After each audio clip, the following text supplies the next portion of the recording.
এবার এনসিপির যুগ্ম আহ্বায়ক সারোয়ার তুষারকে কারণ দর্শানোর নোটিশ দিয়েছে দলটি। 17 জুন যুগ্ম সদস্য সচিব সালেহ উদ্দিন সিফাতের স্বাক্ষরিত এক বিজ্ঞপ্তিতে এই নোটিশ প্রদান করা হয়। আর এটা ওইটা না, কাপড় ধোয়ার একটাই সলিউশন, চাকা অল-ইন-ওয়ান।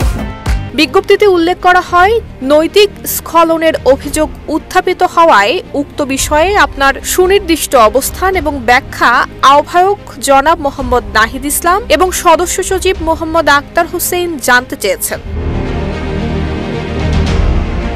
এমতাবস্থায় উত্থাপিত নৈতিক স্খলনজনিত অভিযোগের কারণে আপনার বিরুদ্ধে কেন সাংগঠনিক ব্যবস্থা গ্রহণ করা হবে না তার লিখিত ব্যাখ্যা আগামী 5 দিনের মধ্যে রাজনৈতিক পর্ষদ এবং এ বিষয়ে গঠিত তদন্ত কমিটি বরাবর প্রেরণ করার জন্য নির্দেশনা দেওয়া হলো। পাশাপাশি বিষয়টি নিষ্পত্তি হওয়ার পূর্ব পর্যন্ত আপনাকে দলের সকল সাংগঠনিক কার্যক্রম থেকে বিরত থাকার জন্য আহ্বায়ক এবং সদস্য সচিবের যৌথ নির্দেশনা মোতাবেক এত দ্বারা নির্দেশনা প্রদান করা হলো।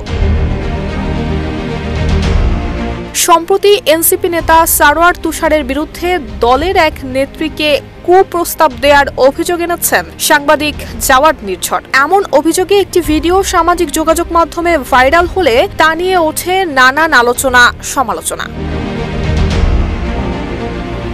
নুসরাত জাহান মেহেক, ঢাকা পোস্ট।